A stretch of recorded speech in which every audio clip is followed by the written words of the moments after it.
Welcome to On the Chain. This is Jeff here with co-host Chip. What is going on, LFG? That's what we're talking about. You know what happened to this week, Chip? Coil went out of business, flushing 1 billion XRP right down the drain. You know how that goes. And there's all this talk and commotion about this massive buyback plan. We got to talk about it. We got to reference it. Is it legit or is it just one man's opinion? Yeah, or many people's opinion. Or is it just a really bad take? Let's jump in. Can we, Jeff? Let's do it. Let's do it. Welcome to On the Chain. Welcome to On the Chain. Hey, Jeff, you know what? My coffee's cold now. You know, I'm in the keep and like all of our stories are gone. What happened? There's 2 keeps. I started one for tomorrow. You're in Sunday. Oh, right on. I was like, I'm like, what happened to all of our stuff? Today was so full, I figured we better start a new one. Oh, that's not true. Maybe it is true. Maybe it's a little bit true. So, hey, guys, if you guys are coming in here, wherever you're coming in from, I see everybody dropping in where you're coming in from. Drop the city, drop the country in there so we know where you're in from, and we'll periodically throw it up on the screen. And if you're visiting us on the rewatch, thank you for watching, and go ahead and do the same. Drop it in the comments. We read all comments. May not respond to them all, but we see them all. So love to see that too. Like, subscribe, click that notification bell if you want to be notified anytime we go live, which is basically 3 times a week. So that's what we've got so far, Jeff. And you know, there was a lot of dust up on Twitter about a lot of things going on, but yeah, Arcadia, I think it is, right? I want to say Arcadia. Hoover the FUD killer. I like that. That's a good moniker. But you know, it was pretty sad to see Coil go out. Stefan Thomas put out a tweet saying, you know, he's going to keep working on the Interledger. I mean, I think the Interledger's got a lot of promise around it, and he's working on another project along that he's doing, actually get back to coding. But Jeff, like you said, it was $1 billion and a billion XRP that just went bye-bye. Flushed. We don't have any sound effects for toilets flushing. But I will say this, though, you know, the thing about, I will say that a lot of times you'll notice in history that sometimes it's just too soon, right? Technology-wise. How do I know this? I've been a victim of it myself because with a startup company, that I had was just, you know, accolades and everything in TechCrunch. Everything was fantastic. Just too soon. Sometimes you get ahead of it. If you look at Apple and the Newton, they came out with the Newton like in 92 or 93. It was some kind of a device. Was awesome. The Newton was actually pretty cool. It was trying to even get ahead of the technology, and even what it was trying to be, the technology wasn't really there. It was overpriced, wasn't adopted. It was really one of probably the biggest failures in Apple history because it was just too soon. And when we think about Coil and exactly how Coil proposed that you could visit all these paywall sites on the internet as one use case, they had many. You could pay a $5 or $10 subscription, and you would stream micropayments of XRP. Now, one of the saddest things for us on the chain. The static's back. The static is back. Yeah. Seriously? Oh man. Go on mute there and disable that crisp plugin. But what I was just to kind of keep on that thread, when you think about visiting anywhere on that website, instead of having, you know, a subscription to the Wall Street Journal, whatever paywall site you have, it was like still staticky. Oh man. Whatever you would have, you would let's put you on mute there for a second. I won't be able to get rid of it. I can't hear myself. Oh boy, it was the guys. This is why we were a little bit late today, because technical issues always creep in. It's either Jeff or it's me. It's never both of us at the same time. So, but the thing about Coil, when we think about it, is that was a great concept. However, you need massive adoption, right? And you have to find enough people that are willing to pay that $5. I was an early adopter. I know Jeff was an early adopter. Even though I may not myself have visited a lot of these paywall type sites, I did visit a lot of YouTubers. So if I would listen to anybody that had it on there, I mean, pretty much everybody in the XRP community is running that in conjunction with their with their YouTube channel. So there was like a way to connect it up. And so if somebody watched like 30 minutes, you'd be streaming these little tiny micropayments. And that's one of the great advantages of the, of the micropayments. Really nothing else that conceptually out there that I've seen, there might be, that allows you to do this streaming cool micropayment. So it's always on, tiny little micropayments. You can imagine like this graph, just kind of like streaming these little payments as you go. Really great concept. I thought they put together in early days. I also participated in the blog. They had a thing, they opened up a blog, and really it was a test bed for the use case. And so as you got adoption, and as you started, people started reading your blogs or thumbs up, they had like a like button, you would earn XRP. And I think over the life of that, I think I earned like 5,000 or 6,000 XRP by writing articles. And they were kind of silly articles. One of them was about poop, Jeff, about how you could buy this animal poop and get back at your neighbors or somebody you didn't like and ship them off some of that. So it was kind of goofy. It was crazy. I wrote about stuff that I thought that I cared about or I thought was interesting. I still hear. Can you hear me now? You can hear static? Is it good perfect. or no? You're back. Huh? I'm back. Yeah. Van says it's better now. Van's up early, man. Damn, what are you doing? That was before I got back. So, hey, so Chip, it's interesting with the whole Coil thing. Early on, I said that Coil was going to fail. I didn't have high hopes for it, and mainly because they had a super confusing business model. If you remember, they rolled out Coil as a blog platform, and it doesn't make sense because they rolled it out to blog, and it should have been a strong micro.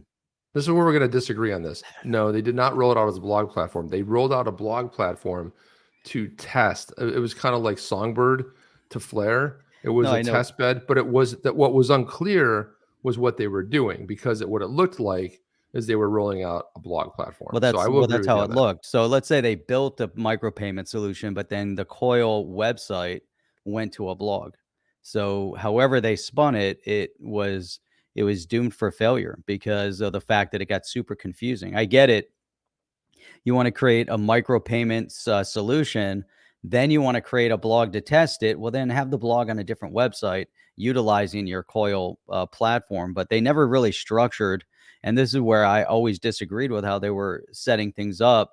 You kind of put it in the background. You had to connect it to different websites. And I get it. They were trying to test that algorithm out. But it just seemed it was kind of clunky in how they were orchestrating it. But then that whole blog part is where I got, where it just got confused, and that's where the lines blurred, Chip. And they started as a micropayments, then they became this blog, and that was the face. It was like Coil is a blog where you're getting paid as a blog to blog. And then, Chip, if you remember, they were giving people money, beyond what the micro streaming payments were. And so the whole thing, and people were trying to qualify to get the writings in. And that's where I said, this is short term. It's not going to live. It looked like a test bed, but they never rolled out Coil in any other fashion. So that's did actually. They had Condé Nast. They had a bunch of high level paywall sites that actually did participate. So if you had it, but I mean, for us personally, every day we'd get an email that we would receive some like half XRP, in bull run days, 2 XRP. It was small amounts. I just didn't think it was gonna go anywhere. Well, it was small amounts because people didn't adopt it. That's why it was small amounts. Well, I know. Well, I get it. You canceled yours early, so like I kept it because I believed in what it is, and to this day, I still have a Coil membership. I was paying $5 every single month because I believed in it, and I did visit enough sites to make it worthwhile. But it never really it didn't get the mass adoption, and that's it. No, they never promoted it. It was even like Cinnamon, right? The Cinnamon video service. That was another one that it wasn't a Ripple project, but that was another one. It didn't get adoption. It just didn't get enough visibility, and it didn't make sense either, Jeff. No, it didn't make sense. That was it wasn't a good platform. It wasn't clear. Like there was a lot of issues with it. Yeah, like you're not going to take on YouTube. YouTube is like the benchmark for what you're going to do out there. I mean, I don't care. Every other platform I try, YouTube still has the best user interface. It still has the best, like everything you can rely on. Like it's so high end. And I don't care about these other platforms, even though they're interesting or they may have content on there you want to view. they're just clunky, man. They're really clunky, and they don't like the videos don't play right. You can't reverse them. You know, it's Yeah. There was a lot to that. You know, and so but they put up this. it's a shame though, Chip. This whole thing's Yeah, a shame. it is. They started 4+ years ago in 2018. Interledger was an idea over the last 5 years. We breathed life into technology, sparked a vibrant ecosystem around. Now it's time to pass the torch to a neutral body in the form of the Interledger Foundation to steward the future. We decided to sunset Coil's products and development efforts. February 2nd, 2023, no longer accept new signups. I don't imagine there were a lot of those, Jeff, new signups. So Coil's approach to providing memberships was always meant as a stepping stone to establish web monetization as the first open standard for creators and developers to get paid on the web. In the near future, there'll be full-featured Interledger. And I will say this, Jeff, you know, for us, even someone that runs on the chain channel, largely do this for fun. But we're getting to a point right now, and I'll say this, and it's like, you know, you hear YouTubers will say, hey, go visit my Patreon, go do this, go do that. You know, a lot of time and effort they go in the community. People spend a lot of time putting effort into it, you know, finding the right story, finding the right angle, and then the time that you spend to do it. And right now, I mean, like when you talk about lean times and bull run times, everything's great. When you have a bear market, you've got less visibility, less traffic. And, you know, we have bills around, you know, what it takes to pay just the normal stuff. And what we don't want to do is going out of pocket to do this, which is why we rely heavily. This is why, like Crypto Ryan right here, this stuff right here means everything to us. To Crypto Ryan, thank you for the advice on my channel last week. Yeah, man. Crypto Ryan, yeah. That's Give him awesome. a follow, by the way. Yep. Yeah, it's stuff like that, Chip. You know, it's super, super impressive. You know, and there's going to be people that love supporting the efforts. That's why I liked the idea of Coil. You know, I like this idea that, you know, there was a way to support YouTubers and bloggers and anyone that was generating content behind the scenes, you know, and being able to at least figure out a solution to capture a higher percentage. And Chip, if you remember, you know, a couple years back, you know, as we're working on one of the projects, you know, we thought about, hey, how can you compensate content creators, and how can, you know, and you had the Coil, but that's just like a part of it. How can you simplify it?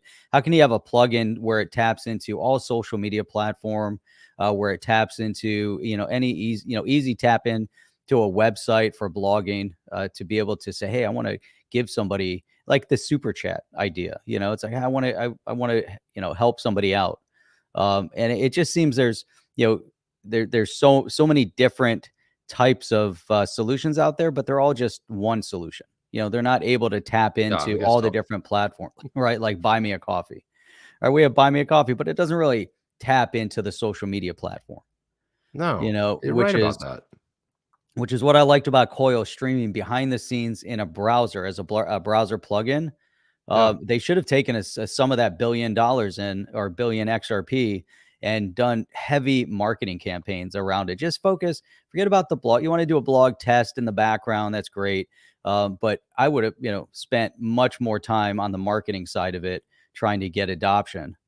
And that's really where, you know, from a payment provider and Ripple going out there, if they're going to get into the P2P payment space, retail is a lot bigger of a mountain to climb than if you're going to the institutions. You know, so Ripple going to the institutions and selling the enterprise software for moving money, that's one business model.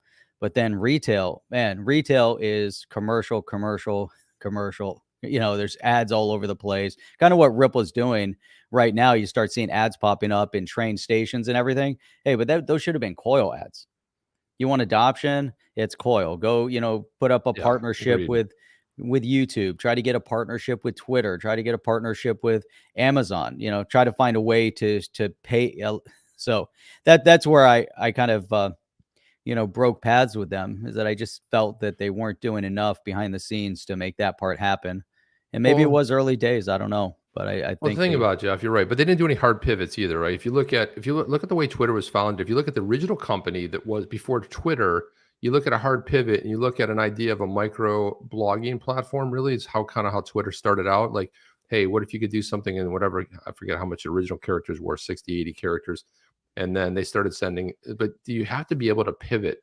And if something's not working, you need to make changes and kind of kind of make that adoption happen. Otherwise, if you're not, you just, and believe me, I've been there, but this is the blog that it's still on there, coil.com/u/chip. And then, so here's my profile. Here's some of the blog stories right here. So, you know, like I put some panorama shots up here. Like this is one of the blog platforms. I actually like the platform a lot. I thought it was really good. But these are some panoramas that I've taken throughout the world. There you go. Look, there's a rally right there, Jeff. Check that out. That was right in my backyard. That's awesome. Yeah, it was right there. It was a backyard rally that I attended. This is Montenegro.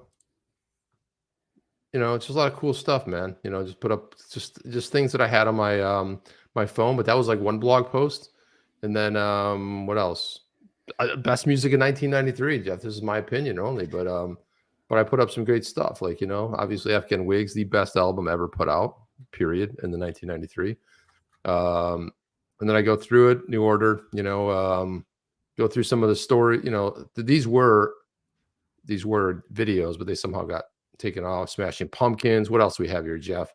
When we run through music, Radiohead, Nirvana, and Utero, you know, Bjork, Blur, Pesh Mode, some really good Pearl Jam. Nice. Good stuff, man. Just so this is kind of like the idea, and like it was a solid idea. But let me get to the one. Yeah, some pictures of San Francisco. The time I met Gregory Hines, you can see me, long-haired chip right there. Yeah, but here's the problem with Coil. You know, again, here was the problem: is that everybody thinks it's a blogging platform. Nobody knew it was a payments. Jeff, look at this picture right here. Starstruck right there with my one of my heroes. Is that? I don't know. It was like somebody goes, "Hey, take a picture," and I was just like starstruck, Jeff, like in the like, you know. But Gregory Hines, I've got some great stories with this guy. That hair. I love this guy. Yeah, it was down my back, Jeff. It was like it was all the way down my back, Jeff. I was a long-haired freak right there. And there you are. There you see me right there. Is actually had a episode where I worked on a ship for a few months and got to hang out with Gregory Hines. With the long hair. Oh, that's when you worked on the ship. You had the long hair. Yeah, man. Yeah. So then this was the video. I sat right here during the show and did these videos of Gregory Hines, and I actually reached out to Dick Hyman, who's a famous jazz guy, one time on email, maybe like, you know, a few years back, and I'm like, "Hey, Dick, check this out. You probably never saw this video." He goes, "Man, you're the only one that has video of this performance. Thank you so much for reaching out to me and letting me know." And then there's a performance of Gregory Hines doing this and stuff. And there's another picture of me, Jeff. See that right there? Big ass hair, long ass hair. Look at that hair. Look at this, dude. Look at this. I mean, there you go, right there, right? Man, look at that. Yeah. So, and the funny thing is, during the pandemic, it was like really long too. I just pulled it back, right? But there I am hanging out in Greece with some friends. Yeah. And then the other cool thing is that, see, you had to be a subscriber if you wanted to read the rest of it, right? So you could put up that that preview thing, and then you could put that little bit up there. But yeah, there's some. I'm sure there's some great comments in there, Jeff, about people making. There were some great blogs on there. And then Jeff, I also did this one. I reimagined like what Ferris next day off would be like, because they should have made a sequel, but like, yeah, like if you would have thought about like today. So I wrote a little treatment about what I thought like the next version of Ferris Bueller's, you know, next day off would be, because now he's older and, you know, they get into trouble, but it's a different thing. He's a trader on Wall Street. He's into crypto and stuff like that. So, you know, it's a lot of fun. Bacon, you know, just all kinds of stuff. But where's the one? Wait a minute. Where's my? They took it down. No, it's down here. Hang on a second. Let's go. Yeah, what's in the name? This is what you guys don't know about my name right here. That's my original name. It's a Hungarian name. It looks like Sipkar, but it's pronounced Chipkar. And my grandfather said, "No, man, nobody can pronounce it in the U.S. It's now Chip," and that's how I became Chip, Jeff. That's it. Otherwise, you know, that's it's interesting. Otherwise, then he's gonna go from Chipkar. If you go to chipcar.com, it goes to my Twitter account. I had to have it, Jeff. I just had to have some kind of tie into my history there. And then this is my all-time favorite one, Jeff, right here. When someone does you wrong, don't get mad. Send them poop. That's right. You can order sending bags of poop. You can order cow dung, elephant dung, gorilla poop, and it's just a really thing. It's like you send it. It's poopsenders.com, Jeff. It's great. So yeah, I ordered about. Yeah, your But grandpa was right. So there you go. It's like there you go. Look at your name. you See? changed my father's name at Otherwise, the same that's time. what would happen right there. See that? Yeah. So So here's anyway, there's some comments from from the comments here. I So do need to here's download this though. some viewer comments. Indie Odyssey, the balloon is taking XRP to the moon. Talking about to that Chinese balloon that's floating around. Jason is asking, is the Chinese balloon for a digital yuan airdrop? Now, you know what? That's a good point.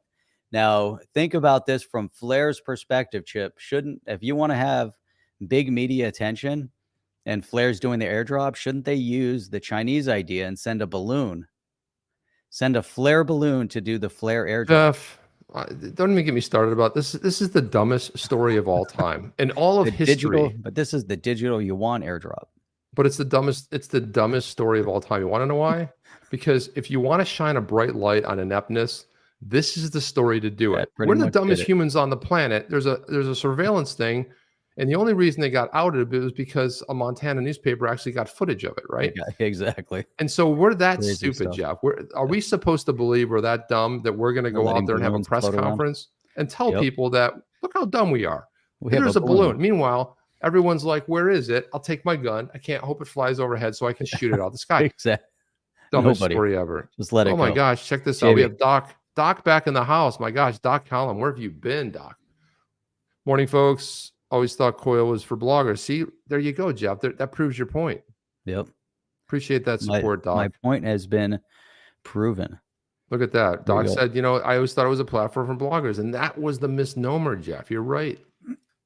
Hang on a second. Let me show one more story here. So JB here was saying, hang on. So what happened to the 1 billion XRP? What happened? What did they do with 1 billion XRP? Convert it to fiat and spend it? It's a lot of money they spent. Where did it go? Yeah, I don't really know, Jeff, how that happened, but also $250 million. I'm going to drop this link in the chat for you guys to peruse later because I probably won't get to it here, but here's another one, Chip. Alchemist says XRP needs to add Inu to its name. Maybe then we'll moon. So it'll be XRP Inu. Well, Alchemist put another comment in there that Shiba Inu is the global payments, something about the global payments. Oh, you named the chip card. There you go. Good. So if you look right here, this is like I dissected one of my songs. You can listen to it and like went through it and kind of what I was thinking and blah, blah, blah. So, it was kind of fun because it did have me think about things like what's in the moment that I'm thinking about that's interesting, because I did have a blog many moons ago. And then just like got tired of writing it because it didn't really, again, no adoption. If no one's reading it, you're just doing it as like an exercise and I guess journaling, if you will. So it's a nice way to track stuff. So here's one from Jim D. Let's see if we can get into this one. Jeff and Chip, explain to us how Ethereum is slow and costly, as it is now $1,700 per ETH, but XRP is only 40 cents. Well, I mean, the thing about that is that first to market, hype and a lot of other things drive it. It's not necessarily the tech. If you look at Bitcoin, you had $110 million investment in the Lightning Network.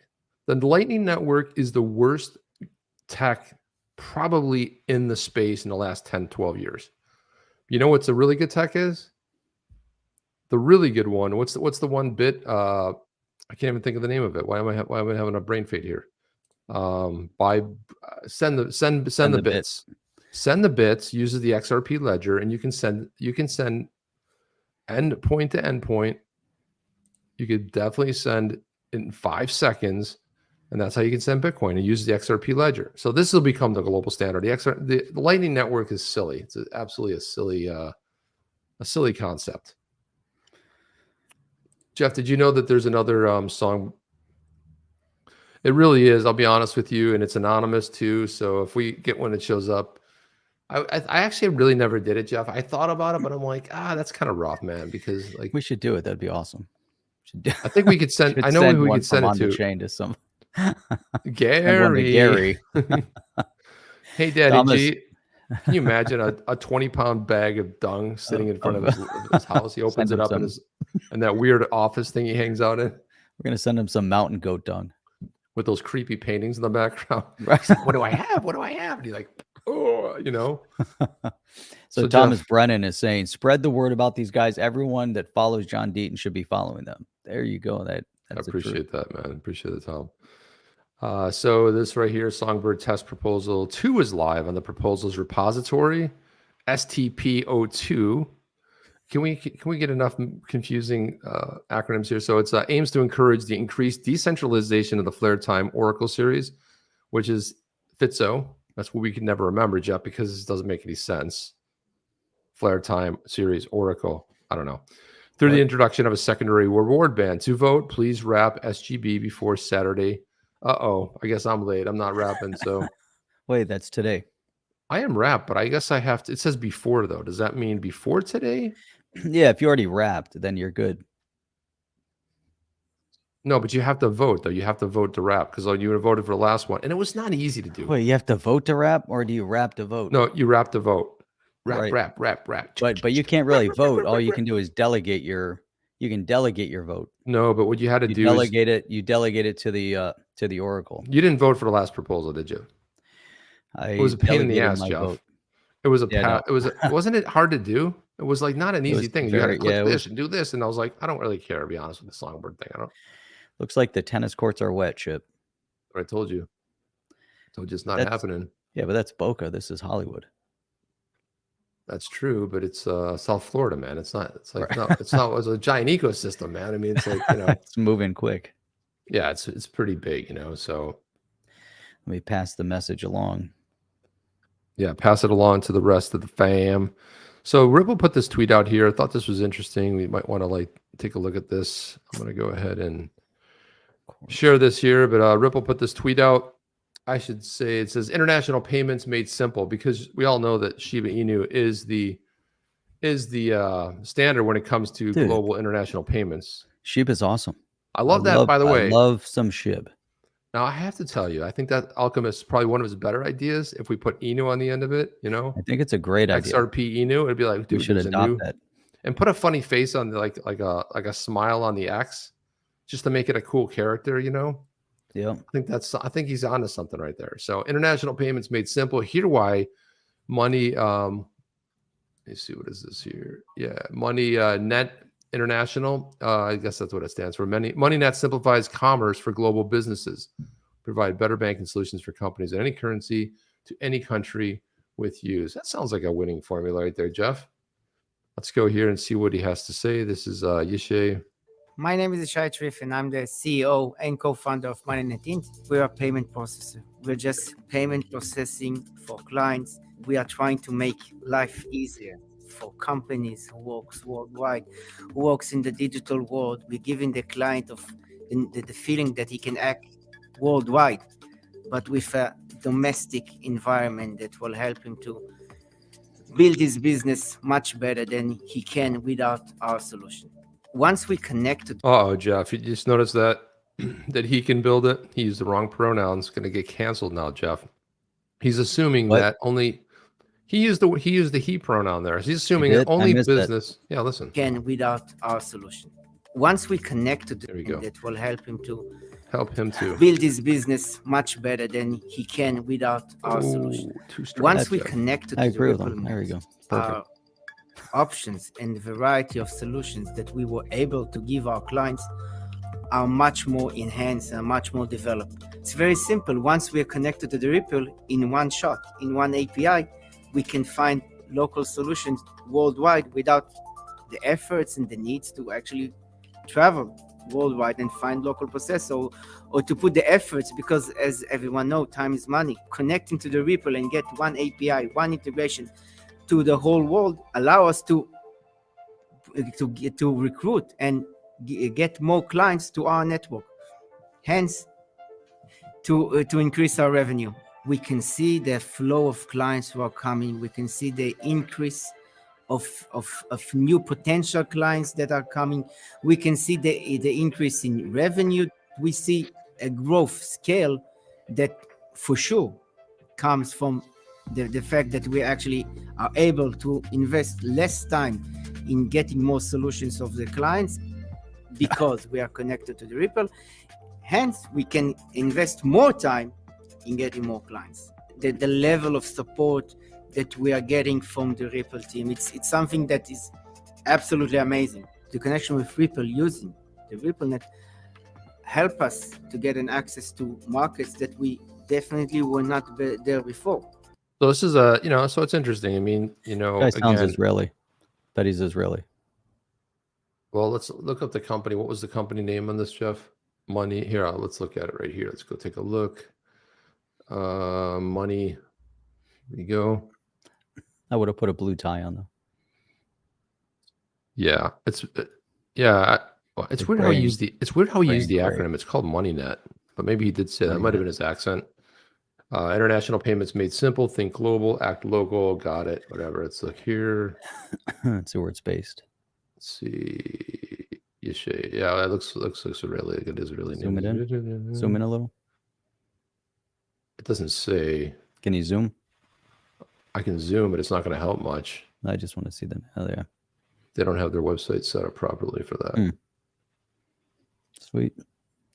Very cool. Cool. It looks like it's set up in let's see, effective money limited, onboarding all new customers, enhancement process. So the FCA, this is it might be based in the UK. Okay. I don't know where they're based, but there you go. Credit card processing, conversions. But it's great though. What does it do? You can just send money all over the world. So it's for businesses. I'm a company based in this country and I need to make payments in this country. Interesting. So it's paid endorsements. There you go. Trustpilot. Anytime you can see Trustpilot, that the pay for play service, use that and so you can also moderate too. That's why you always see outstanding reviews. They're real reviews and they're vetted, but you can kind of knock the other ones down a little bit. So that's why you see it's 4.9 rating. And I'm not saying they don't have a 4.9 rating. I'm just saying Trustpilot is it's a little bit different than which is you get more control over it, which I like. But let's look at their story. Let's see where they're based. No, we're not finding anything there. Let's look at our leadership. I don't know where they're from. Global payments or services. Weird. You don't know where they're from. It looks like they're based over in Europe, possibly. Yeah, that's what I was thinking. If they mention the FCA, it might be like the UK. Actually, I don't know. It doesn't say about us. Let's see. It's really hard to find what. Yeah, there's nothing that indicates where they're located. But see what I see like here. Here, look at this here. It says it's limited. So that right there is a UK-based company. So they're based over in the UK somewhere. Cool. They also mentioned the Financial Conduit Authority, the FCA, which has real clear regulations, Jeff. It's really clear as the rules road. MNet International is a Florida office, financial regulated company. MNet International, South Carolina. So they're also in Florida and South Carolina. There we go. They're in Miami. There you go. There you have it. So interesting. Sweet. Good stuff. I mean, more adoption. But I like what he said in that video. Through one API, they were able to connect. That was it. Like hook up an API anywhere you want to go. You can leverage the, all the services Ripple. So it's fantastic. Chip. The funny comment. Funny comments. Jeff's pronouns are John/McLean and Chip's are Simon/Gruber. There you go. Why is he McLean? That's what I want to know. Zoom. How did you get to be McLean? Gruber. I don't know if Gruber is a little bit harsh. A little bit. Home is where my house is. Buyback is a childish pipe dream. It was never realistic enough to take seriously. Chip, got a segue from buyback. I think buyback at yeah, look, I mean, we had Jimmy Valley on here. We talked about this buyback program, and I'm gonna, Jeff and I talked about this. Honestly, I thought it was like poking a little bit of fun. I thought there was a little bit of, honestly, I thought there was like, the Riddlers, it's like having a little bit of fun to imagine like what it could be. And what if we could do a buyback program and what it could be and what that could entail? Honestly, I honestly didn't think it would come to, I'm trying to pull up some tweets here, but like what it's become. I mean, like just utter and absolute crazy nonsense. in the way it, and it's also in its approach and how it's leveraged, like John Deaton's name. Like you send this off to the Fed, and you or wherever it was sent to, and for what, Jeff? For you're talking about John Deaton's going to get paid, and you didn't talk to John Deaton, and John Deaton has to go clarify in tweets that he had nothing to do with it. This to me is kind of egregious. It's out of order. It's definitely over the top. And you know what I worry about the most is that there's vulnerable people, there's newbies that come into this, and a lot of times you'll hear the story about, oh man, I thought it was somebody hit me on Twitter and I thought it was help for Flare and I thought it was help for this because some scammer got them. You know, people are very trusting and they're just new. They don't know. So new people come in and now you're going to have this entity custody your crypto, Jeff. It's just a lot of, it's sad that it's got to this point. And really, I mean, we had Jimmy on, we talked about it. You know, it was an interesting story. It was fun. But Jeff, it's his opinion. It's his opinion, right? I mean, he's coming up with theories. I mean, you know, there's dancing bears and riddlers, and this, but that was floated what, like 2 years ago. The idea of the buyback, when that came out, and it got a lot of attention. But you know, this space has been just rife with that. You know, right from day one. You know, I remember back, you know, maybe it was 17, 18 time frame. You know, it was I was into crypto, then, you know, XRP, and then starting to get involved in the social media aspect of cryptocurrency when I decided to get into Chip around the time of getting into setting up a YouTube channel. And that's when I started seeing all the funny stuff that was going on with all the riddles. And that's where I said, hey, this is part's kind of real, Jeff. That's real. All right. So, you know. The riddles are real. The dancing bears were real. But you know, it's just one more thing. Then we had the Vincent Wilson and all that commotion, and it just was like, it added the fun to the space. And that's how I saw this buyback idea too. It's just another idea floated out there that is, you know, could it be realistic?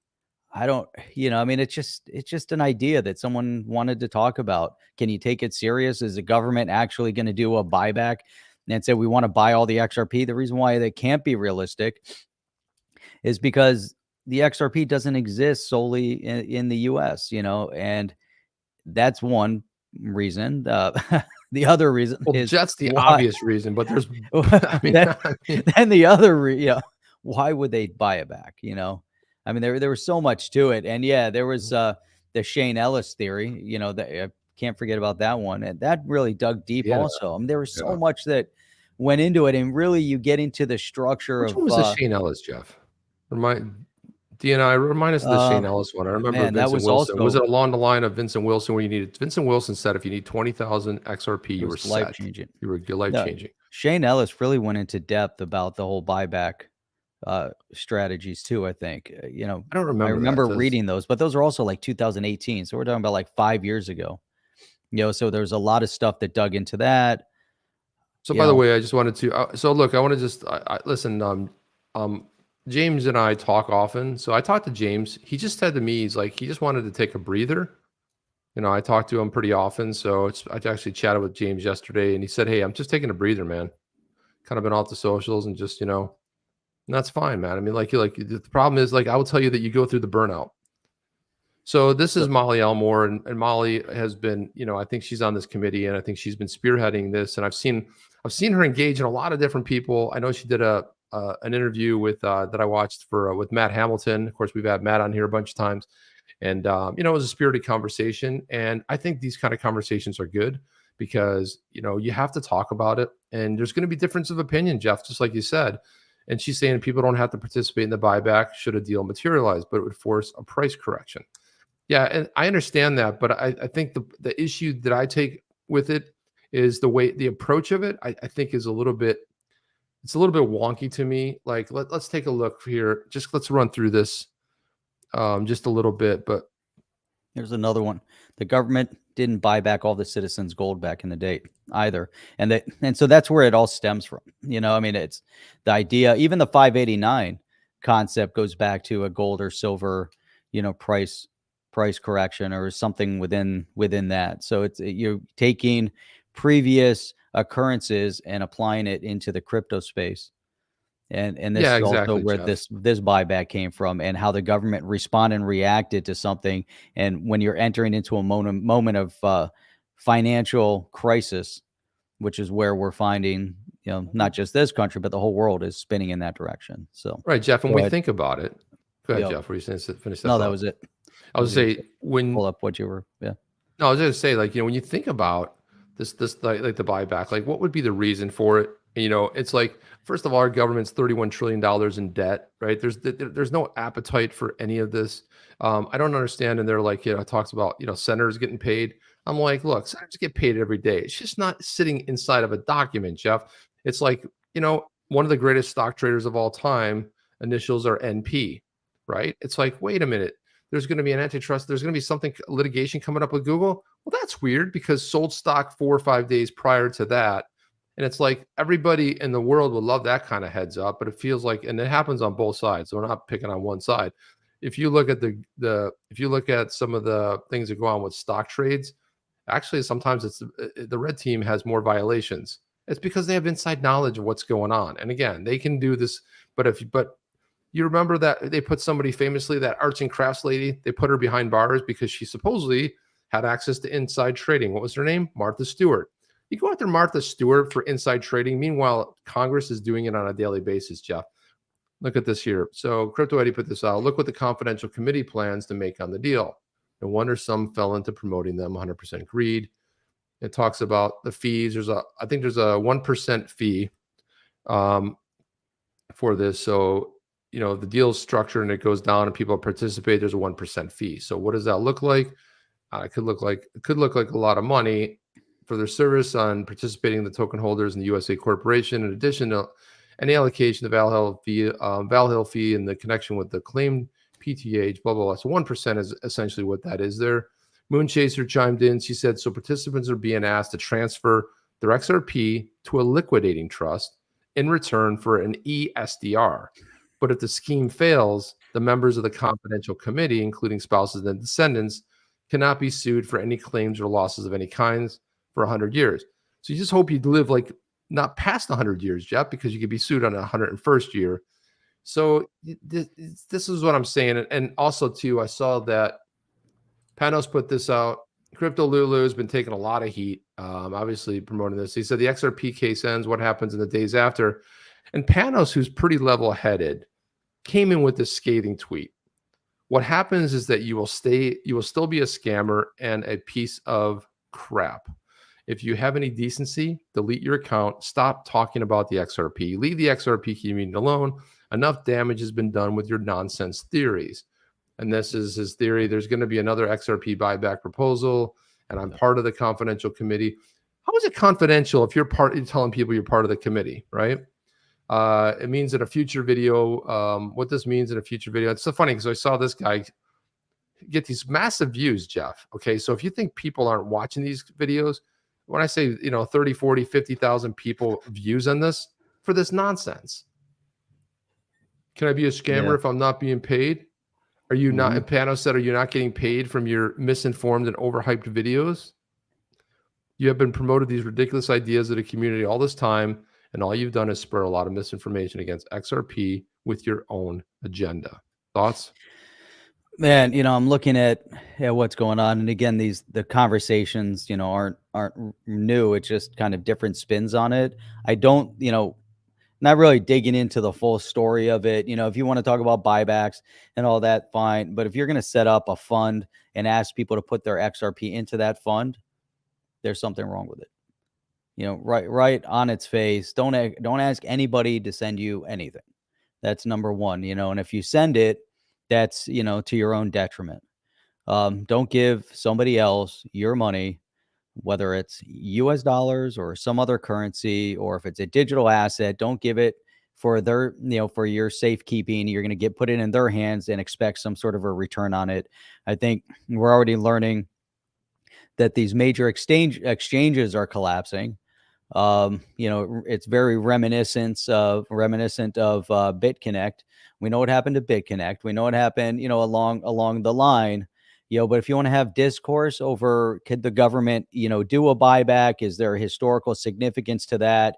Is there historical significance to a correction, or or the what is it called, the not the financial or economic jubilee, or there's historic significance to the jubilee, where there's a reset of all credit across the board, because it gets out of hand. I mean, there's all sorts of, you can have that conversation, but don't get into into a situation where you're asking people, to put their money, or to give you their money, or you give them your money. I think that's wrong.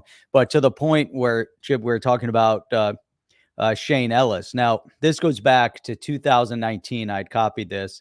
It went out. So there was a comment. I don't know if you remember Rob Art, and there's some people out there that might remember Rob Art. He used to make some YouTube videos about does. Does he? Yeah. I haven't. He hasn't stopped. I don't. Well, I don't follow him, I guess, anymore. I don't know. I don't see his videos. But anyhow, so Shane Ellis and Rob Art got into a back and forth on this whole conversation about 589. And so here you say he posted this for Jungle Inc. About the fact stating that XRP will take extreme amounts of money to reach 589. And he gets into a really in-depth discussion over, XRP to 589, and then, the rationale behind where all of this could go. And, you look at, I mean, it just kind of, there's, kind of a Q&A that he had, going through. So, I'd copy or actually this was sent to me. I take that back. So that's your document. Cool. Yeah, that dug in, and it really goes in. I wouldn't mind reading that. I'll send this over to you. It was a really interesting Q&A going through. Wow, there were a lot of different questions. So, the sells, the buy, the sells. I mean, it just, and then I know that DNI probably had some more, and there's more to it also, because Shane Ellis was big into this. DNI, Shane Ellis with the buy sell walls driving up the price of XRP, right, exactly, which is where we get to that the 589. Yep, the debt jubilee. So Neil Hartners took one little piece of this. He said, I have questions, and the line he highlighted will include an amount paid to the Deaton law firm. So that basically, John Deaton, in all caps, to be clear, I've not asked anybody for money or for a contribution of any kind whatsoever associated with my efforts in the Ripple or the library cases. I've turned many people down who've offered to contribute to my time and expenses. I know people here have commented on the same thing about trying to, compensate John. He said, not only have I never been paid a dime, but I've also spent a considerable amount of my own funds fighting the SEC's overreach, such as hiring local attorneys to file the appropriate paperwork for my appearances, etc. And I'm also doing this because it's the right thing to do. In all caps, to be clear, I have zero expectation to be paid through. And I truly appreciate people's gratitude for my efforts. Will continue to turn down any and all offers regarding any form of payment from anyone regarding my efforts associated with XRP or LBC, which is the library token, unless I file an appearance as a defense counsel representing a company that is being sued by the SEC. My efforts will continue to be pro bono and will not accept money from any token holders related to my efforts. Many XRP holders and some XRP holders have expressed significant gratitude for my efforts. We have here on the show multiple times, and so have you guys. And they've made comments like, hey, when this happens and XRP goes up, I'm going to ... And it includes my name in a generous gesture. I can't control that. I hope this answers everybody's questions. And that was what really, that struck me as odd. Like, to me, that's out of bounds. You put John Deaton's name in a thing, John Deaton will be compensated. It's like, come on, man. This is junior league. This is pathetic, in my opinion. It's like, why would you include the Deaton law firm is going to be, paid? And what does it have to do? Now, Jeff, to your point, if you want to go do this kind of stuff, okay, it shouldn't include custodying anybody's crypto, right? You want to go some crazy proposal and you want to, great, man. Nobody's stopping you. It's not a big deal. But by the same token, do you have to include, loop in other people's names, and you're going to do this in the confidential committee? Just file it and do your own thing. Why do you have to include everybody else? And why are you promoting it as if it's like, and if you brokered a deal, let's suppose that 1 in a quintrillionth shot at this, you broker a deal. Great. So you then go ahead and broker the deal. And then if you want to do it, then there's a transaction. But I don't understand this approach to it. The approach seems off to me. Alloy Networks put this out. PSA, there's a bunch of grifters purporting to act on behalf of the community, brokering some nonsensical deal. They don't understand the XRPL, and they don't understand the fact that they don't represent anyone. Solid point, Jeff. Stay clear of them. Call them out what they are for the very least. This one here, Jimmy Valley put this one out. He said, the $100 million. I don't want to go through this whole thing, but anyway, there's a big back and forth here. Yeah.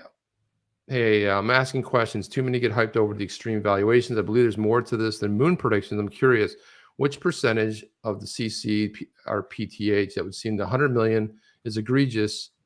Jimmy Valley said the 100 million you referred to is to pay legal and professional expenses associated with the transaction. Hiring Simpson, Thatcher, and Sullivan and Cromwell ain't cheap, Those are two law firms that I would have a little bit of scrutiny around, Jeff. I mean, Simpson, Thatcher, and Sullivan and Cromwell aren't exactly, we know those names for a reason, right? So fees being contemplated are below market. So they put up a thing for, and again, if you want a 5% fee, if you're going to get $1 zillion for your XRP, who cares about the fee? What I'm criticizing, my thoughts are, don't include other people's names you don't have their permission to do. Don't include the XRP community that you're going to custody their crypto. That's just bizarre to me, Jeff. I don't know. But David brings it here. I want to put it here. Tom Richard was saying, just to go back on this one, I've listened to a lot of Molly's podcasts. She's a very sensible person. She's very smart. I don't think she's trying to mislead anyone. It's a theoretical argument.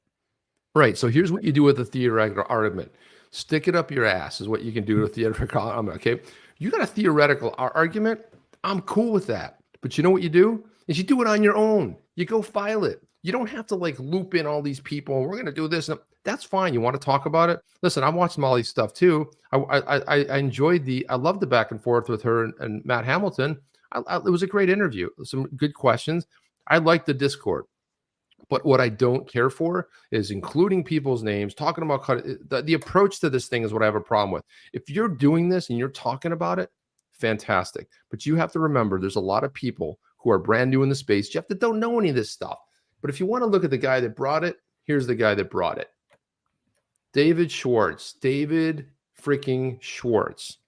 This is it, Jeff. He said, I'm taking XRP private at $420. Funding is secured. And then in real small print, it says, this is a joke. How many people you think saw this as a joke? I don't know how does he know how to write this super small, as a disclaimer in a tweet? How does David Schwartz know? Does anybody else know how to do that? This is a joke. So Chip, Molly's saying, as I said above, the buyback is about ETHgate. The more people talking about it, the more focus on the corruption. Right, but focus on the corruption, man. Don't focus on I mean, if you want to just go ahead and file something, go ahead. But I mean, this whole approach seems a little bit off to me. And I thought it was just Chip, we should bring Molly on the show. Have a conversation. I mean, we could do that too. Look, I don't have anything against Molly. I think Jimmy's a nice guy. I mean, we had him on here. We vibed with the guy. He was a cool dude. I just don't like the approach, and I'm going to say I don't like the approach. I don't like what's been done and what I've read. It seems preposterous to me. Jacinto Mendez said, hey, wait a minute, 420 for all the XRP? So this is how it starts, Jeff, right? And he says, yeah, I skipped lunch all last month to make it happen. Jeff, are you paying attention? I'm paying attention here. Jeff. You missed that. This is fantastic. He skipped lunch all last month. I just want to know when Joel Katz over there, David Schwartz, is going to flip the switch. That's what we want to know. See, the whole thing about flipping the switch, we joke about this stuff, man, but I just, I know. And here's the other thing I want to know. Is David Schwartz Satoshi? That's it. I want him to flip the switch, and I want to acknowledge that whether or not he's Satoshi or had something to do with Satoshi in the Satoshi group that activated Bitcoin. The small things in life. So let's talk about other things, Jeff. So in other news, so Jeff, this is the thing, right? So the thing about it is that's what makes this community fun, right? Jeff talking about flipping the switch and talking about David, Schwartz being Satoshi, and Bearable Guy 123 and Mr. Pool, right? That's what makes it fun. But let's keep it fun And it's like this hypothetical stuff. Great, but don't involve, go ahead and do it. We had Jimmy on here. It's like, hey, we asked him questions about the proposal and this and that. I actually thought he was having a fun, like, it was just like a fun thing. I really thought it was more tongue in cheek. I didn't really think it was like all that serious until I saw this. And I'm like, dude, what is this? This is insane, right? And other fronts, let's talk about NFTs, Jeff. When we talk about badass NFTs, we got to talk about this. This is one of the coolest projects out there. This is X-Spectre. Badass.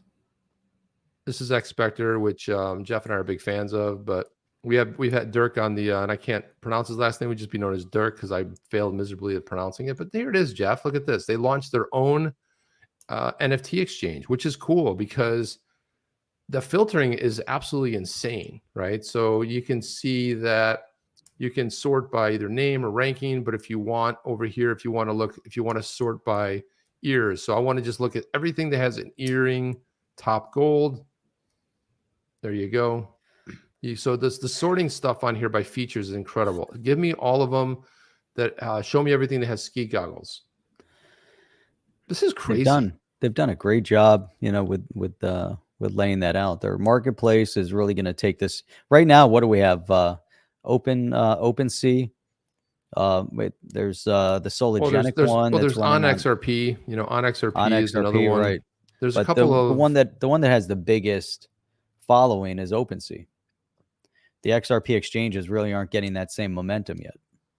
They're really not, Jeff. And that leads to us. And can we put this up for a vote in there? So when Jeff and I release our NFT project, which we're shooting for a March 1st date. Oh, okay. I know. It's and Jeff and I are feverishly working on it. And it's one of these undertakings that when you talk about doing an NFT project and you start doing it, you realize that it just becomes bigger and bigger and bigger and bigger. And part of it is, we have something very specific about our NFT project that we think is different than a lot of things out there. And when we look at this over here, like show me the ones with the eyeballs and this and that, like the rarities, and being able to search like for treasury NFTs, ours is strayed a little bit from the NFT standard model where, you have a base character. Let's say it's an animal or a giraffe or a guy or a space guy or whatever. And you change the color of the thing. So if you were to spin through all of them, it doesn't move, but the different mouths, the different noses, eyes, ours is different than that. Ours is almost every one of them is unique in an interesting manner. So it's kind of diverted. And Jeff, the question here is something like this project, if it was launched on OpenSea and got adoption, what we could charge, like if we charge like, let's say, 3/4 of an ETH for it, is that something could pass? If we charge 1 ETH for it, $1,400 and almost $1,500, is that something versus like the XRP community that's only one that really is clued in? And the thing with Jeff and I is like we waited until you could actually have NFTs on the XRPL. So Jeff, what do we do there? Because you've got NFTs giant audience. Jeff and should be listed on the ETH platform or an XRP platform. Yeah, guys, let's weigh in on that because again, the time and energy that goes into this and monumental, man. It's monumental. It's monumental, Herculean effort, and it's like now I know. Like I have such a deep appreciation for what X-Spectre is because it's probably the benchmark that every NFT should be measured against because it's that freaking good. And the whole idea is, these things are just on another level, man. They're just on another level, Jeff. The uniqueness of it, the backgrounds, the attributes. And if you want to say like, what are the attributes? Man, look at all of the work that went into this. There's like 15 or 20 different things here, but then you can even drill down on, let's say, the eyeballs. Look at the different things. 1, 2, 3, 4, 5, 6, maybe 20 different ways to look at it. Show me ice blue. Show me. And Chip, we're shooting for a March 1st release. We're shooting for a March 1st release, guys, and this is going to be you heard it here first. Where we're going to see when the rubber hits the road. See how long it takes to ramp that up. Again, is it going to be this project? No, but it's going to be it's going to have its own uniqueness, And again, the funny thing is Jeff and I working on this feverishly, we're kind of inside of a vacuum, right? So we're making decisions, we're making calls on stuff, we're reiterating, we're doing it. And just so you guys know, we're doing this ourselves. We're working with an outside person who was awesome, just got too busy to be able to put attention on this project. So Jeff and I said, let's have a go. So there you have it. Go, we went. So go, we went, and go is it's a lot more difficult than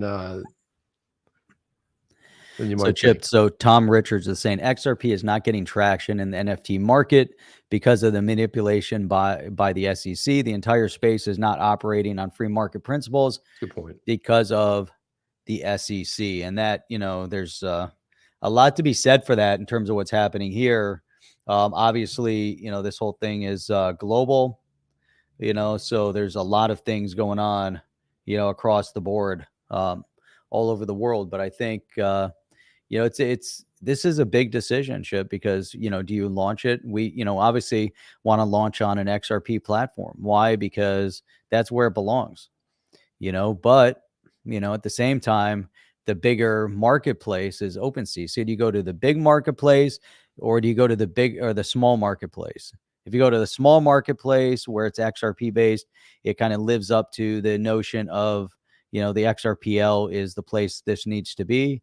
If you go to the Ethereum marketplace, then you're just joining the momentum of the mainstream, and you're just paying all those high exorbitant gas fees, and also then you're a small fish in an ocean of NFTs that are flooding the space. So, and I think the poll has spoken here. The poll here is 98% say XRP platform and 2% say ETH. I want to hear from those 2% right there, but look at this right here. So here's one called the Duplicator. 2%. Here's a project right here, but look at what it's going for. It's like, if you look at this right here, obviously these have to be minted, right? But if you look at, let's say, cost wise, what they're selling this for, $564. Okay, for this, for the Duplicator, DOOP, Duplicator. So if you do the Duplicator, it's 0.335 ETH, which is right now is $564. Another thing that I will say that the advantage, in my personal opinion, Jeff, this is just my opinion, but what I think that OpenSea has a advantage over what I'm seeing on the XRP, the not XRP, but I would say the XRPL platforms. I like where you can set, the ETH, and I like where you can see the dollar amount in that. But I'd rather see you set a floor price, right? Because our floor price, this is the hardest thing in the world, right? Because we want to make sure that all the effort, time, and money and energy we're putting into this, that there's a return, right? Otherwise, it just flops like a lot of these projects out there. We want it to be a success. We want it to sell out. And then also, you want people to buy it. Right, so that's it. We want it to sell out. We want people to like it. And it has to make sense. If it doesn't make sense, then what's the point?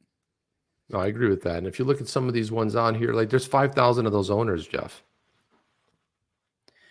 What use do NFTs have? I think we're just now collectibles, moving into art, moving beyond that. So if you look at like the X Spectre NFT space, it's more into the gaming of it, their metaverse objectives. There's a lot that goes into, so some of the NFT projects are just art based, and then beyond. So Jeff, let's look at this Duplicator project that we just took a look at. There are over 5,000 owners of this at a floor price. So they made $2.7 million off of this project. Okay. Are we going to make anywhere near that? No, we'd be lucky if we make 50. I don't know. What's the point of that Duplicator? It doesn't matter what the point is. It made 2.7 million and it's still rocking. Okay? I know, but why are people buying it? Who knows? I don't know. It's a cool project. I don't know. I mean, they like it, think it's cool. Who knows? Anything, it's like, this is the other one that I noticed, this kid called Beast. Is this other one that I see? 6,000 in volume, 21% of our listed, 4,100 owners, right? So you look at this is 0.4. Kind of cool. It's cool, right? It's a cool looking project. But these are retailing around 600. Now, what's cool about these is they're 3D, so you can spin them around and, But then what do you do with it afterwards? It's a collectible, man. You trade them on the secondary market. The whole idea is that just like you. So when people say, I don't know what NFTs are, well, good, man. So go ahead and go to fly to the Paris, go to the Louvre, go fight all the people to try to get a look at the Mona Lisa. Take a picture of it, and then you own it, right? Oh no, you don't, because it's sitting in the it's sitting on the wall, tiny little picture of the Mona Lisa. You don't own it. So you can also get a nice print for your house. And you're like, I have the Mona Lisa in my house. No, you don't. What I love about NFTs is it's on the blockchain. You are the only person that has that on the blockchain. People go like, oh, I can download this, so I can do this. Yeah, you can, but you don't own it. It's the same as taking a picture of it. That's the whole ownership of this. $690. Okay, Jeff, let's just do can you do a little bit of math on that? On an average floor price, this is a $3 million project all day long. $3 million. So well, there you go. So what would I love to do? Love to be an NFT creator. That's Doodles project. Who's Doodles? How come I don't know who Doodles is? Oh yeah, no, Doodles isn't Doodles the if Doodles is the guy I'm thinking about, yeah, this I think I know who Doodles is. Yeah. So this is a guy in the XRP community, I believe, right? Tell me more about that, Bruce, because I remember seeing the Doodles name. Then you've got RPM saying BCB has the best graphic and audio NFTs. He has some pretty cool stuff too. I like his stuff. Blockchain backer. No, blockchain backer has some good stuff. Yeah, NFTs are computer generated and some AI generated and seem too easy and abundant to even make sense. And I'll tell you, it's amazing that when you actually get into it, it seems some of them are pretty simplistic, but when you actually get into the building of these things, it's not so easy. It takes an immense amount of time and effort putting these together. Even when you look, Chip, at the X Spectre project and how much time it took them to make some of their unique one, if they made a unique specific NFT that they have to, and they design by hand. Each one, just takes an immense amount of time. I saw this one too, Jeff. Yep. Ryan Fugger, who's the one who basically, he's the one that actually minted the XRP. His great-great-grandfather was Jacob the Rich. He was the richest man alive at the time. Hundreds of years later, his great-grandson founded Ripple. Coincidence?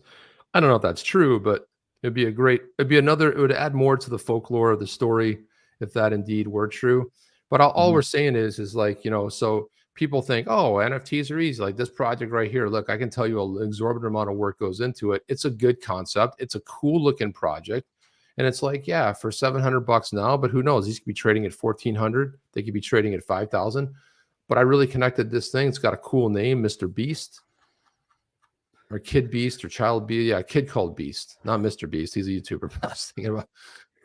But again, and this platform is very mature. The platform is excellent. What isn't excellent is the fact that they don't allow you. I mean, if they opened up like you could pay with Cardano, you could pay with XRP, you could pay with. If they did that, I think it would gain even more adoption and traction. But yeah.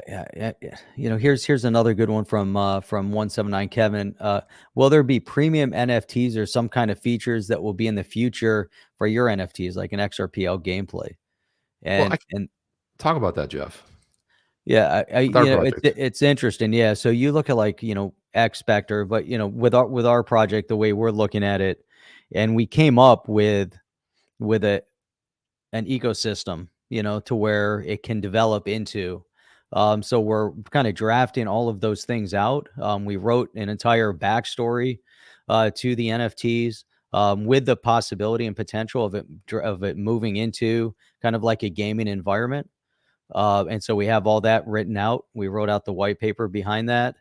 So the question, and the things that we have to look at, and this is where it gets more difficult, right? So, so you can launching the NFT as an art project is easy, right? In terms of from a regulatory perspective, right? You can launch it. It could be a collectible. And you can sell your art as a collectible on these open platforms without having to really have concern over all the regulatory possibilities.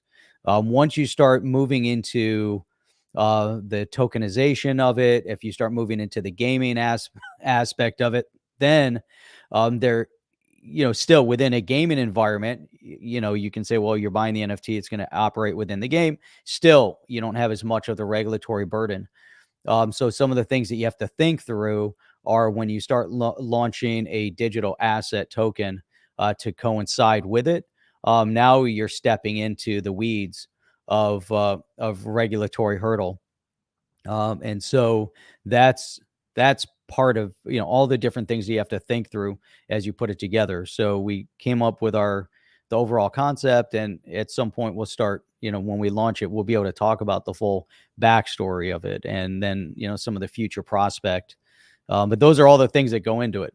So as we, right now it's the completion of the NFT aspect of it, which we've set the deadline, hopefully to launch beginning of March. But we'll see as we get closer to that time, to that point. This has been something that's been in the works for a while. So then the other question is, how do you then connect? And obviously there's a, big financial, obligation if you're going to then take your NFT and take this, the universe that you're building around it to turn it into a gaming environment. That requires a huge, capital investment. So those are all the different factors. The Mods, launching again, Chip, go ahead. Mods, take care of the people. Take care of the person in their bad mouth and Crypto Eddie, please. We don't need that kind of conversation. You want to come in here if you want to personally attack people, go ahead and take care of that. RPM. So come on, mods, pay attention. RPM could just pull it. Yeah, back. I mean, just like RPM look, I don't comes in here all the time. I'm cool with saying stuff, but man, let's not personally attack people. No, that is not cool. Sorry, Jeff. I just wanted to say that. Go ahead, finish what you were saying. Yeah, no, that was I mean that's it. I mean, we're kind of running over time here, but it's going to be interesting when we actually start digging into it. And I've come a long way, thinking about the NFT space as well, and trying to get a good understanding of how this develops and where it's going. Chip, I think overall, we're just seeing the beginning aspect. I've said a long time that gaming needs blockchain, gaming needs crypto to be able to own your character within the gaming space as an NFT, to be able to own the attributes of the characters that you're developing, regardless of what the game is, to be able to own those attributes and to be able to go and sell those attributes, or for you to be a developer of those attributes. There's so many opportunities out there to make money, and the gaming space is just ripe for all of this to happen. I know there's people that are already working in that, but these metaverse, quote unquote, metaverse ecosystems that are being developed around the NFTs and the gaming and on all of that is just the beginning. But so anyhow, Chip, that's kind of the thought that goes into that. I don't know if you have any. Bam was on that. He said he was reading and ready. Listen, and I'm cool with that. Like, we're for free speech and stuff, but I don't like the personal attacks. Like, there's no reason to come in here and personally attack people. That's it. I mean, we're for free speech. Look, Alchemist is a counter narrative to a lot of things we say. We have people in here that disagree with us. We're big believers in free speech. Let's not attack people. Like that's not the right forum to do it in. That's all. Right, exactly. And Crypto Eddie is, to attack her, it says it right there. She's family. Right there, paper chaser. Exactly. Right. Yep. Yeah. So and we got to hold everyone accountable that coming in here in the chat. I think that's really important. Definitely, and make sure. And Crypto Eddie's awesome. She's absolutely outstanding in the YouTube space. She's done a phenomenal job. And again, even talking about this buyback, so we can have conversation about it. Right. And we want to bring everybody in that if you have an opinion, that's great. Have an opinion. That means someone's digging in deep to say, hey, here's what I think could happen within blockchain. Here's the potential of what I think can happen with cryptocurrency. Here's the value that I see, from the XRP and the XRPL. And if they want to talk about a buyback, hey, that's awesome. I'm happy to have that conversation. I don't think that's there's no issue at all. I have no issue with that. Yeah, on either side. If we came out and had this great idea, we like to dissect and discuss these things. I think it's really, really important because nobody really knows, Chip, what the full potential of crypto. The one thing that we can all agree on is that the governments right now are looking for mechanisms to digitize currency, to control you and control your money. I think we can all agree to that. And if this goes into a decentralized framework, then the money and the power of the people go back into the hands of the people where it belongs. And I think we can all agree to that. So if there's a conversation over this buyback, there's reasoning behind why they went down that path. But again, Chip, I think what we can agree and what we stated before is that if you want to have the opinion and discussion, that's one thing. If you start telling people or asking people to start giving you their money because you're going to pay out a percentage, there's something wrong with that. And that's where it ends. That's where, I depart the train. You want to discuss? Great. You want to start asking, then I'm involving other people. then you're involving other people John and Beaton. having them, then they're going to risk their asset. And then all these other, then it's just wrong. But I don't know. I didn't really dig into the proposal. Crypto Eddie posted the proposal that they have. They're out there discussing it in the social media space. I didn't really read into it, so I don't know it verbatim in depth. I'm just gonna say, it seemed like way too much reading for me, Jeff. I'll be honest with you. Yeah, but you get to the point where it becomes Ponzi scheme-ish. And I'm not saying the idea. I'm saying the request. Again, asking people to put their money into a pool is too Ponzi scheme-ish, and I'm going to play the BitConnect videos over and over and over and over again because of that, and that's something we have to be cautious of. I wouldn't want to, I wouldn't ask people to do that. Why would anyone want to be in that position? Under your XRP, all of it's on the chain. No, we just say if you like what you see, hey man, become a member. It's like $5 a month. It's like become a member of the channel, and then because none of us want to come on here and go like, guys, like we just want to be able to pay the bills and stuff like that, right? Jeff and I have never taken any. We don't. It's not like there's any money in this. People think like, oh, the ads. Well, I got news for you. Nobody watches them and nobody cares, right? So the best thing about the community, I want to say this other one. Views on Brews has a really good comment here. I'll get this one. Van Life says, if you want, only pick on Chip and Jeff. They're thick skinned. Exactly. You want to come in here and criticize us and goof on us all day long, man. You want to call me the Gruber to the McLean? That's fine. But I think I'm more the McLean, but that's fine. Views on Brews has it right here. I think this is a good comment. He says, I work for 2 NFT projects on the XRP ledger. And what I really like is the journey XRPL is on. And on OpenSea, it's more of an ocean and extremely difficult to get noticed. But on XRPL, it's a community. That's really well said. There you go. I love that. And you know what? Reach out to us too. I'd love to hear more about your projects. If you guys go to the to our website, I just let me just pull this up really quick so I can show you guys how to reach out to us, because sometimes we have to.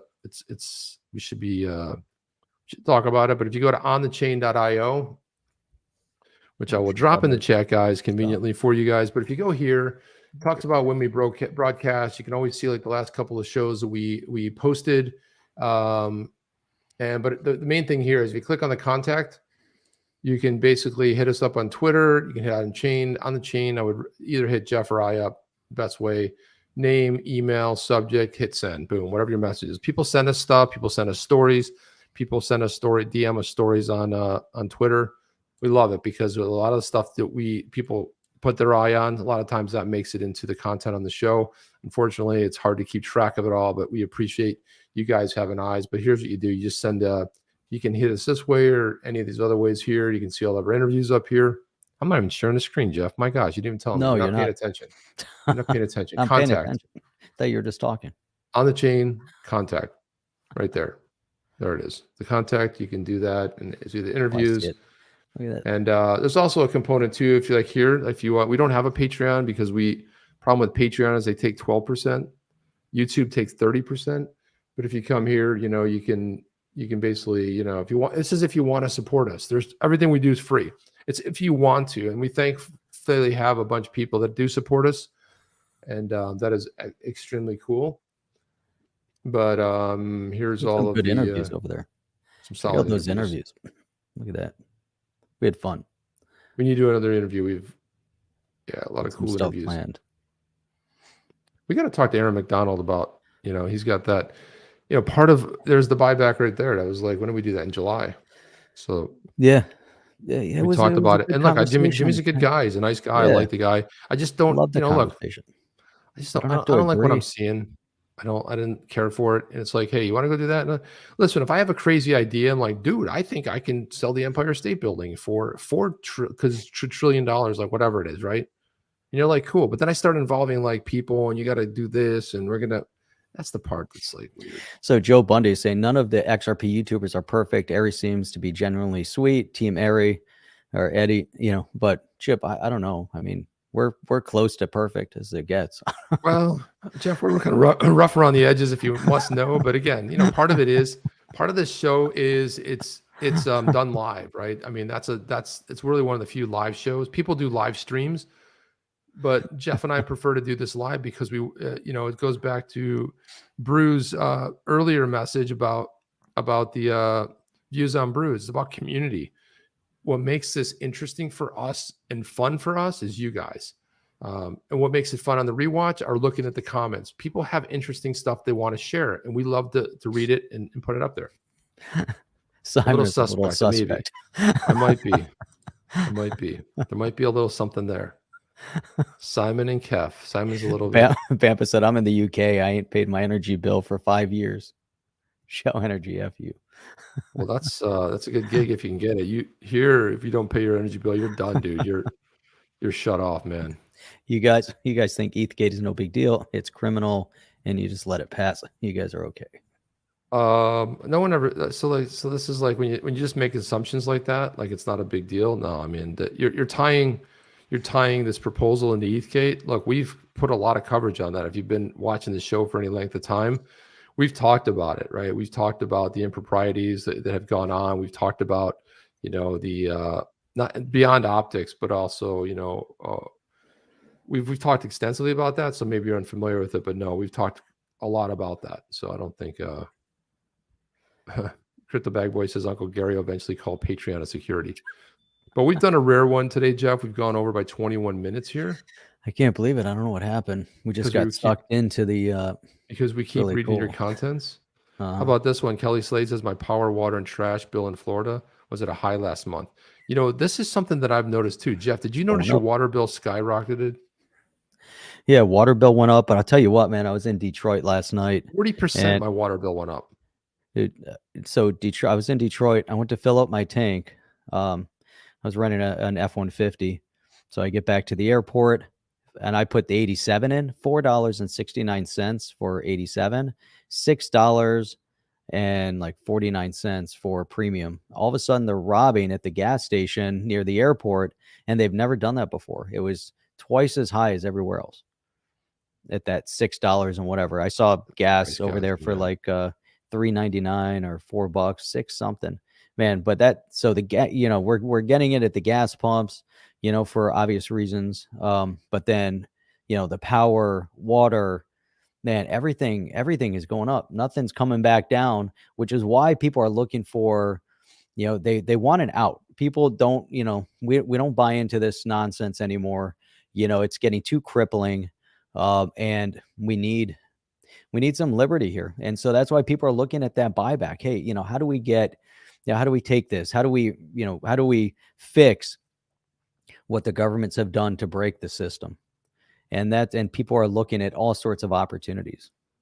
Yeah, Jeff, the best thing about what's going on today is that it's gone beyond psychotic. You just get out there and say, oh my gosh, everything's fantastic and it's great and it's sunny outside. And we laughed about this like 20, 30 years ago. Like if someone said that, you just go like, nut job.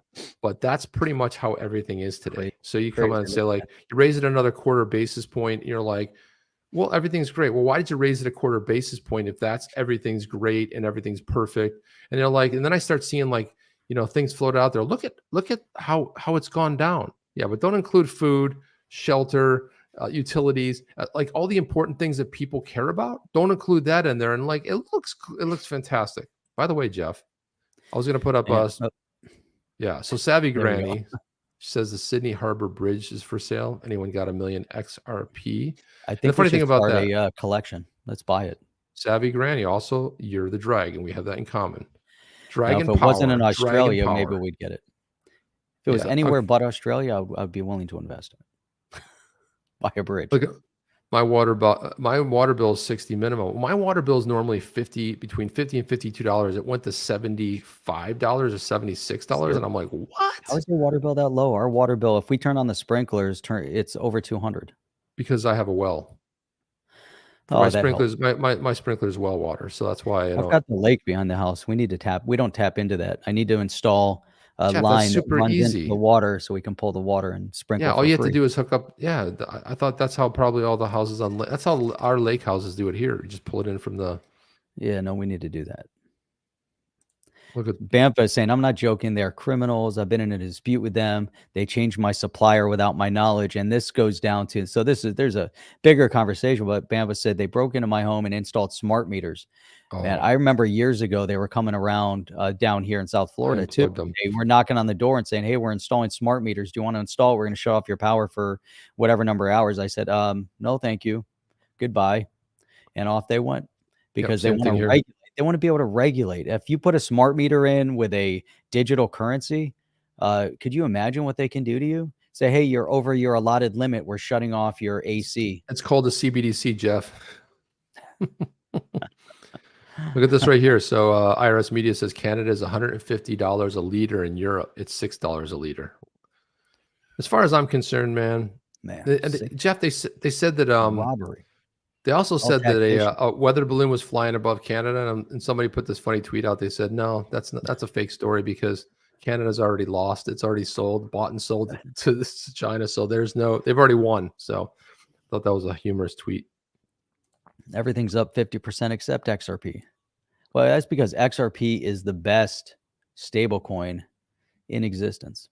Yeah, the inflation CPI is fake. They remove house costs, right? That's what I was saying. Total con job. It's real inflation is 19%. But Jim D, I will say this. If you look at every administration that has messed with this formula, it's probably even higher than 19%, quite honestly. The red team does it. The blue team does it. They do it favorably. And then the other thing is when they come out with the job report, look, we had 300,000 jobs this month. We added 300,000 jobs. And then a week later, they go like, well, actually, we tabulated it. It was only 190,000. But no one pays attention to that. They're like, 400,000 jobs. Everyone starts dipping and yelling about that. What do you mean you wouldn't live here? Australia is running on XRP nearly 90%. Yeah, that's awesome if they are. That'd be but there wasn't so much that I wouldn't want to be in Australia, but under your current form of government. Yeah, no way. Now, listen, when you take it, the only thing that's keeping Jeff, people criticize me for this. The only thing that everybody in the world could be happy about the U.S., and it's only one thing, that we have the Second Amendment, because the Second Amendment is to protect us against tyranny. There's 335 million people who live in the U.S., and there's roughly around 450 million guns. Okay. Yep. They're not coming. There's a lot of ammo and stuff, and that's to protect against the government, not for each other. And that is what you guys gave up willingly. Like, you guys want to hand in your guns because we want to get it. And they're like, sure, here's our guns. And then they locked you guys in camps, and then they did all kinds of crazy stuff. And everyone's like, oops, sorry, we didn't mean to do that. Plus, Florida is working towards constitutional carry, which this isn't the show to talk about that, but that's pretty interesting too. Which is what Texas has. Yep. And again, if you want to look at what doesn't work, follow California. If you want to see what's working, pay attention to Florida, and to an extent Texas as well, because we don't play that here in Texas. I mean, in Florida. Kelly's saying, I'm in Orlando. No crazy here. Everything's basically normal, except for your traffic in Orlando. Man, traffic in Orlando. Well, traffic down here is crazy too, but traffic up there is insane. I was in Orlando like 2 weeks ago. Kathy Wood predicted, no, she's not the only one to predict that. Many people, 1 million will XRP be worth in the year 2030. XRP is artificial. I feel just like gold. Gold should be about $30,000 to $35,000. Now it's like it barely break 2,000. But I think the real price of gold has been artificially kept low due to paper, and there's a lot of theories around that. But it's probably should be somewhere around $30,000 to $35,000. And XRP is the same thing, artificially kept low. Almost as a stable coin. Jeff, there's just so much stuff good. There's like the chat is just so blown up on fire today that I'm like, can we end this? Awesome. We have to end this, and we have to end this in 2 minutes because otherwise we'll be an hour and a half into this, man. It's one of our longest shows in a while, man. Michael uses the water in the kettle for taking showers or when it's raining outside. That's a very small shower right there, man. But okay. Jeff, there was a story I read about Keith Richards, 125 per liter. So it was one Canadian 1.50 that last one. So it wasn't gotcha. Okay. 150, it was 1.5. Oh, sorry. I was there was a mistype. Yeah, okay, gotcha. Yep. But I read a story about Keith Richards, guitar player for the Rolling Stones. He told this story about he was the youngest of like 6 or 7 in his family. And this always grossed me out. Like the whole idea of taking a bath is cool. If like why do you want to sit in dirty water? It's just odd to me. You get in water. It's cool for a kid. Kids takes baths, but an adult sitting there in your own dirty, filthy water. But Keith Richards was the youngest, so they didn't run the new water. So after all of his brothers and sisters took a bath, then he got to take the bath. So I was like, that explains a lot right there. So, but anyway, guys, we do have to end it. We did go. Yeah, that's what he said when he said $1.50. Sorry, he just didn't have the decimal point in the right place. Yep. Read it wrong, but that's cool. Guys, smash that like, guys. And we're well over 200 for a little bit. Yeah, and so a lot of other people in here as well. Thank you, guys. I see a lot of the Kelly Slade, a lot of the great supporters. We saw Doc Column earlier. OGs in the space, Paper Chaser. I can't run through everybody. Jackie, of course, big supporter of the channel. But guys, seriously, we all I can say is hey, this is fun for us, but it could just all go away. So if you just enjoy the thing, go ahead. That little contribution every month, $5. I know things are tight or tough, but we don't want to be coming out of pocket to do this show. That's all I'm saying. Nobody wants to come out of pocket to do this. Garyville, do the podcast. Gensler Vania. Yeah, we got people from all over the world tuning in. That's amazing. I went all the way back to the beginning to see where some of the people are tuning in from. Very cool. So Chip, tomorrow night's another night. We'll be back here. We got a lot of great content. Already started the keep, was filling that up. That's why I figured this was going to go into overflow. So we went way over. So Savvy Granny needs to start her own. Do you have your own channel, Savvy Granny? I just want to ask that one last question because you always put some great stuff in here, and I think you need to talk about it. You need to be out there talking about it. You need your own channel. Do you have your own channel? I don't know if she does or not, but let's wait for the answer. Jeff, go ahead while we wait for the answer. You get more viewers as more wake up later. That's it. That's an interesting. We do the show for 4 hours, but nobody will watch it on the rewatch. 3-hour show. We could do it. Yeah, there would be no rewatch, but it would be a 3-hour show. Jeff, you and I can talk forever. We could, especially if we start we tune into the comments. We could break up the show a little bit differently. It could be interesting. We have NFTs to finish, Jeff. We got this. We just put this date out there publicly, and it'd be like, you guys said you were going to watch it on March 1st. What happened? Oh, wait a minute. Nobody remembered that until you just mentioned it again.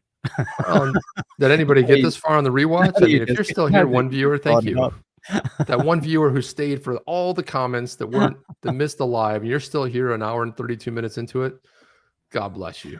Iris, I'm a content creator, but my stuff shakes people up. And then Savvy Granny said no. Savvy Granny, you rethink it. No. I think you need to be out there talking about it. Start doing some YouTube shorts. You already have your Savvy Granny handle. Open up, start doing shorts, getting it's a minute. You can talk for a minute. Start there. But give it some serious thought. I think people like to hear your opinion. And Dragon Power, man. Dragons unite. So there you go. We're both born in the year of the dragon. I remember that from last Thank show. you and good night. Thank you. Good morning. And Van Life, another great big time supporter, early supporter. And Van Life and I go back way back to the zoo, another channel that was out there back in the day. But we've probably known each other 4 or 5 years by now. Great dude. Also has a YouTube channel where he was sharing when he was doing his van build, which was awesome. So it was like watching that, and he's shares a lot of cool stuff about electric and solar panels and stuff like that. So I tune in, a lot of knowledge there. Sweet. Oh, that's awesome. Savvy Granny, I make over 100 muffins every day and distribute to the poor and the homeless, which is really outstanding. There's somebody that's on the front lines doing some cool things. And we got AP Physio. You guys are great. Underrated show. Got me into crypto with Eddie 2 years ago. So that's got me into crypto, Eddie, 2 years ago. Dude, it's outstanding. So we got tons of stuff, real great. Looking Hit the like, you guys. And like when you see that little, when you see like Another Jim one, D, views on brews. Keep on doing these live shows, gents. Cryptoland and XRPL needs it more than you know. Keep them honest. That's what we do. We love it too. It's a lot of fun. Definitely well, that's enjoyable. why consider These being guys a are great. supporter. You know why? Because we have the best and the brightest. Yep. Jim D, And we have the best. See that little thing next to his name? He's a supporter of the show. That means, what does that mean? It means he pays $5 a month or more. You know, you guys can support. But again, the only reason you say is like, we just need to pay the bills around here. You don't want to come out of pocket. I'm not coming out of pocket to do the show. Otherwise, it goes away. That's it. I'm done. I'm out. We got NFTs. We got other stuff to do. We got other projects to work on. Just saying. I'm being Gruber today. Your audio is all messed up. Is that your audio or my audio? It might be yours. I think I'm fine on my side. Well, we got to cut it off because it's 1:34. So let's go, guys. Man, epic show today, guys. You guys made it happen. You guys pushed us over the edge. You guys made it happen. You guys kept talking because you're awesome stuff. And you got to stop. At some point, you got to stop reading the chat, Jeff, because then you're like, no more comments. We got to stop. I can't do that. To do. Yeah, that's good. Kelly Slade's right. Film it as a short. Maybe people might donate. That's not a bad idea too. Like, you know, that's another good angle, Kelly. It's like, if you don't want to do it around crypto, do it around, hey, listen, you know, there's a great YouTuber that I watch, and he's down in, I think, Central America, and he will find a family. He will have a campaign, and next thing you know, he's buying them a house. He's buying them you know, he's redoing their stuff, or somebody's, you know, has like they need a very big surgery, and it's, man, I got to tell you, Jeff, gets me in the feels every time I watch one of those videos, because when you're doing stuff that's above and beyond for humanity, that's great. But look at our traffic's down to 102. People are like, they're leaving in droves. Jeff, we got to get out of here. Steve says, Steve Gobrin says, always enjoy this. Thank you, man. Appreciate that. All right, to wrap it up, Chip, we'll be back tomorrow night, 8 p.m. Eastern Standard Time. As always, a lot of great content, a lot of great things to talk about. That's it. You ready to get out? Ready, Jeff. Thank you very much, guys. We appreciate it. Yay. How many Jeff? It's a lot of yays. All right. Yeah. Run. There's always that drunk guy out there. It's like drinking way too early, or it's a night. Yeah. So there you go. Anyway, guys, gals, we are out of here. We will see you on the next one, which is tomorrow night at 8 o'clock. Or the morning, I think at 11, 12, something like 10, 11, 12 in down under. So there you go. See you guys. Talk to you soon. Chip and Jeff out. Or should I say Gruber and McLean out? Are you down with OTC? Please like, subscribe, and click the bell to be notified when the next video drops.